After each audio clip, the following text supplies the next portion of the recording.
Hi everyone, welcome to Umkosi noMagajeni. I am uMagajeni. Umkosi wethu wanamhlanje bazala bamziso it's about izingane ezesithembu episode 7. So we know that izingane ezesithembu it's all about uVuyokazi, guys. If there's no uVuyokazi, azikho izingane zesithembu because the past two episodes I busy brought because asibonanga uVuyokazi. Or let me just say this show is all about isithembu saka Mpumelelo Mseleku. Ngoba lapha abanye guys they don't have content. Izolo usisi lo mpilo went and met nama-friends wakhe but azange basinikele even indlela abayenza ngayo. Oh, even usine guys, usine unayo content noma ngabe akusiyo into enkulu kangako but she's giving us something. Makuze-ke kulwandle umpilo no nalomunye guys nosisikalandle no one. Abasinike next. I just don't wanna lie. So yesterday Impumelelo uhlangane ne-favor yethu which is uVuyokazi, umama womntana bakhe wokucala unfortunately won't be the first wife. So uVuyokazi ushilo ukuthi ubizwa uMpumelelo eGoli which is eGauteng province ukuthi bazokhuluma. So uVuyokazi naye sure ukuthi akazi bazokhulumelana but guys I could see emehlweni kaMpumelelo no this thing is him stress uMpumelelo and into stress uMpumelelo the most is that engathi he understand that ubaba wakhe ufuna lesithembu more than yena. It seems like that because you could see ukuthi uMpumelelo even if uVuyokazi sekayakwazi ukuzimela now into emhethayo ukuthi uzothina ubaba wakhe because engathi you understand ukuthi uVuyokazi akasamthandi onaye akasamthandi uVuyokazi but he understand that ubaba wakhe uyamfuna uVuyokazi kulesithembu. So let's tell anyway, if we can go back. I think it was season 1 of Uthando Nesithembu, if not season 2, when these kids they were so young. Umpumelelo ke uyashwena ukuthi isithembu mina ngeke azasithatha. So Umpumelelo that means bokindoda nje engasihaleli isithembu.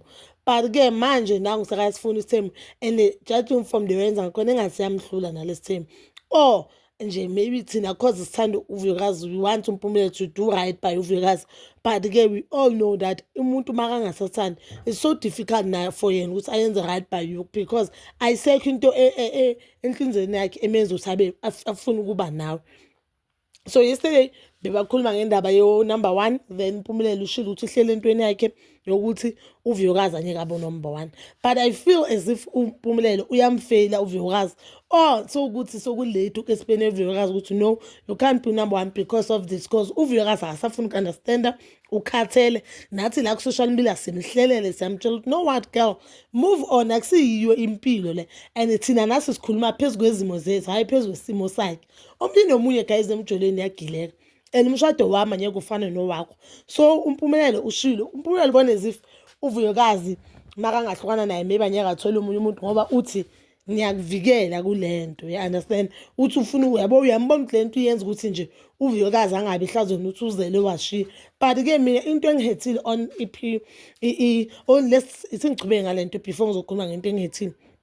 uVuyokazi ke uzimele izolo waba yile ntombi esimfunayo waba Winnie Madikizela Mandela wethu wathi no because if wena udecide ukuba vele I won't be number 1 kulesithembu ngiyaphuma isidima sakhe and makazothi isidima lapho ngim-understandile ukuthi uVuyokazi guys abantwana abayi-2 noMpumelelo unabantwana abayi-2 noMpumelelo. Mina ngikaze ngeva kuthiwa abomusa bathi sebayolobola labantwana ngoba umntwana mawuhlawula usuku uhlawula igceke lakibo loyo muntu loyo ukuthi ingakho bathi umntwana esithiwa akahlawula because vele lapho kuloyo muzi lelo gcolo lo muntu usekazele angithi vele animhlawuli lo mntana loyo if njo uVuyokazi nabantwana bethu bahlawula kayi-1 uhlawula igceke lakibo muzi loyo ukuthi sensimoshile sikutholise inganeni umntwana singakamshadi but ke angikaze ngabeva abakhuluma indaba yokulobola.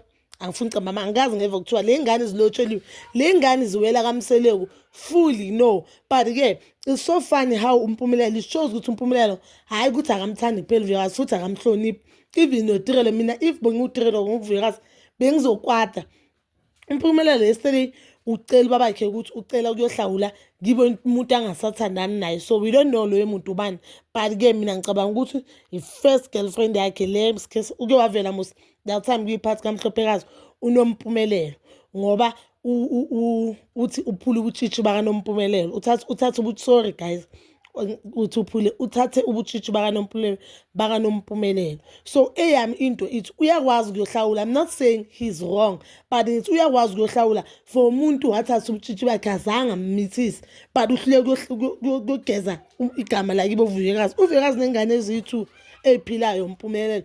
uVuyekazi uke watrenda samhlalela ukuthi why umithela Mpumelelo, and it seems like le ngane Mpumelelo usuka ayifuna, but it's funny how Mpumelelo angafuni ukuba there for le ngane. So if Mpumelelo akwazi ukuthi ayokwazi ukuthi akhiphe imali engaka nayo yonke le list babakhe wayicomplain ukuthi ilist engaka yokuthi ayogeza uhlazo kubo lo muzi lo, or ayogeza umuzi wakibo lo ntombi yakhe le, futhi is ex girlfriend yakhe, why angakwazi ukuthi ayenze right by kibo Vuyekazi.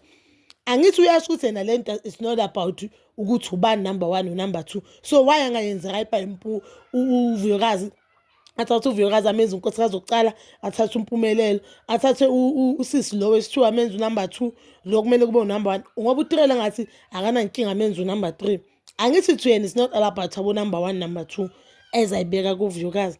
So I'm just glad ukuthi uVuyekazi ukwazi ukuzimela, futhi mina ngicabanga ukuthi uVuyekazi uphuma kuMpumelelo noma angathamthandi angaphumi kuMpumelelo ngoba ane social media pressure ukuthi hayi abantu ku social media bathi angihlakaniphanga. No, makaphume kuMpumelelo ngoba abona ukuthi hazi ukuthini uMpumelelo udlala ngami, ayikho lento kaMpumelelo.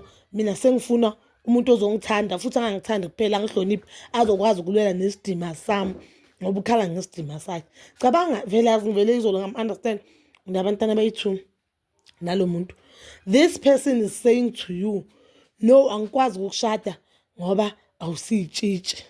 So that means Mpumelelo, yama Mpumelelo ubhadla shema akabhadla. Mpumelelo sesiyazi ukuthi kusho ukuthi uVuyekazi makazocala athanda no Mpumelelo bakangasitshitshi ngoba naku phela sikayogeza kibo le tshitshi wathatha ubutshitshi balo. Zingakhi izinto uMpumelelo azokwazi ukuzisho on national TV, bekumele asho ukuthi mhlambe lo ngimthatha ngoba ufunwa idlozi. Angise reason yabo phela manje mabangathi ngashonela ubhuti, umuntu vele athi ngoba umfazi wedlozi bomele asho athi idlozi since aboniswa ngoba nedlozi sekuyadlala ngalo manje. Ngabe nami washo kanjalo ukuthi no, idlozi lithi lifuna umacele abonkosikazi zokucala. So I think abo Vuyekazi babos understand that part. Bazalwane bami zitho, please comment down below umbono wakho, and please don't forget to like, subscribe, share and hit that notification button. Nginithanda ukuya nokubuya.